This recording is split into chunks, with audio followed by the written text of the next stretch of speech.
All Well, right. we're live. We're live on all the things. Yes. Instagram, Facebook, YouTube, all at the same time. Yeah. All right. We are on episode 5.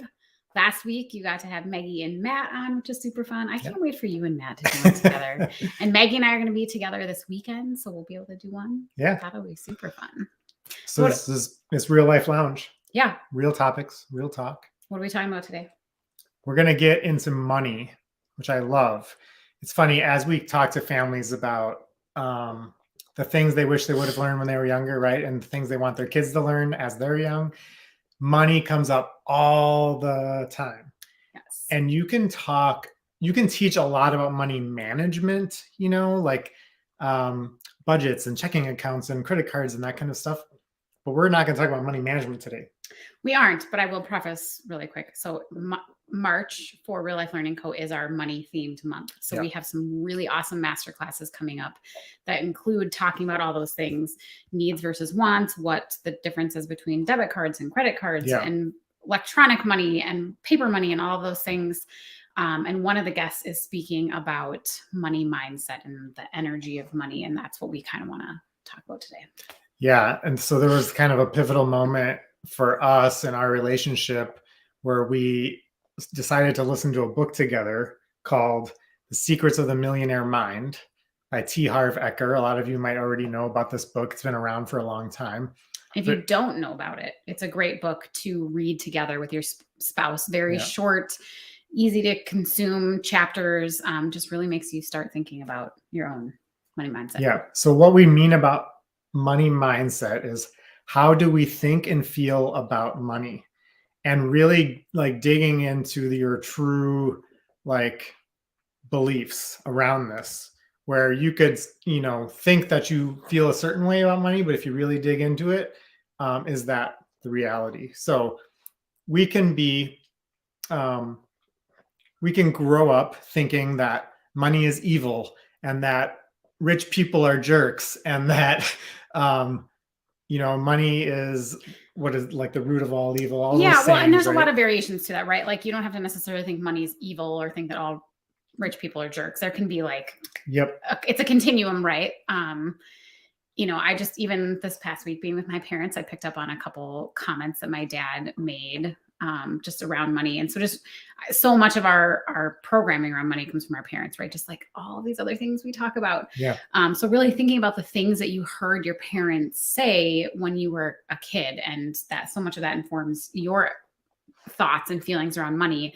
And even if we can be really smart about managing our money and saving, and we have, great jobs with wonderful salaries, if we don't have a good relationship with money and we come from this place of scarcity and thinking that we can't either keep money or that money is bad or that it's going to somehow like people are going to think less of us because we make all this money, whatever those stories are, it doesn't matter how much you know the like practical tips if you haven't addressed the underlying issues. Right.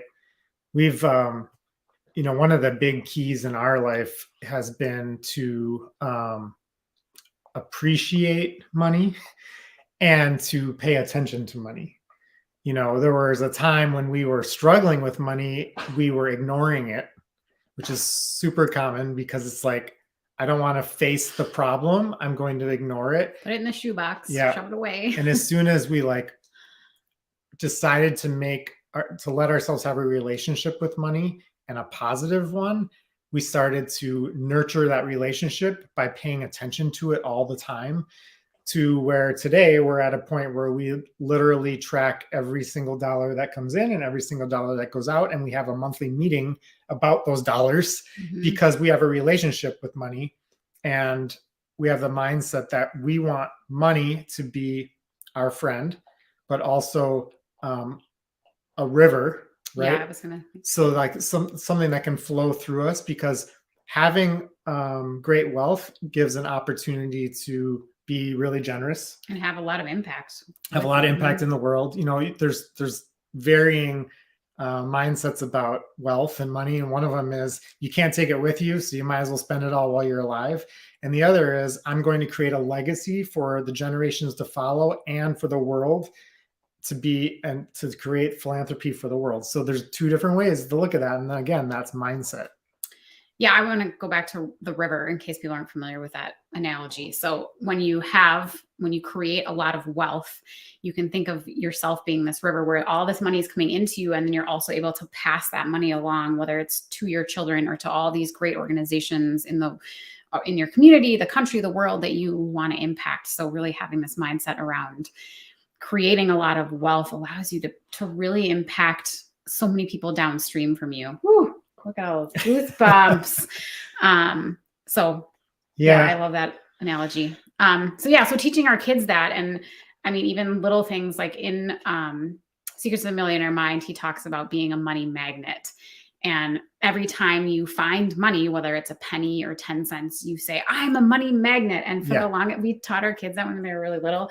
And for the longest time, that's what they thought money was. They like identified the coin as like a money magnet. They're like, money magnet. Like, you are the money magnet. You're attracting the money to you. But just having those, really celebrating any amount of money coming into you. And the other thing with tracking money too, is that, because we come into this better relationship with money, we still pay attention to it and find ways to to save money and to be grateful for when we're paying money too. That was another really big shift for us. Like when you have medical bills, which we had a lot of at a certain point in our life, and it would be so hard sometimes to pay those medical bills, and you get so frustrated with how much you're spending.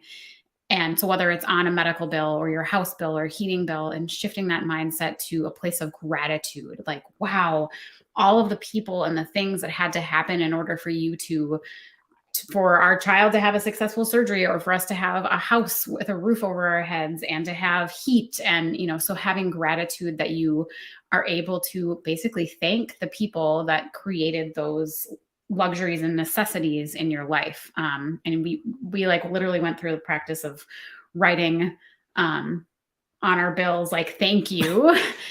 Which reminds me of another book, The Magic. Yeah. That was another, because that was one of the practices in The Magic. That book is all about daily steps of gratitude. And one of those steps is being thankful for the bills you're paying. So, so we hope that you'll join us for these amazing masterclasses. It's so fun to see the power they have for our kids of hearing it from someone else besides us. But we always take stuff away from all these amazing masterclasses too. So all that information with all the classes will be dropping soon, and we can't wait to see you on the masterclasses and on the upcoming episodes of Real Life Lounge. So if there's something that's going on in your life that you would love to have us talk about, or you have a question, we are always open to ideas and suggestions. And make sure you follow, subscribe, and share this with your friends. And we will see you next time for Real Talk, Real Topics. Have a good day. See you next time. Bye.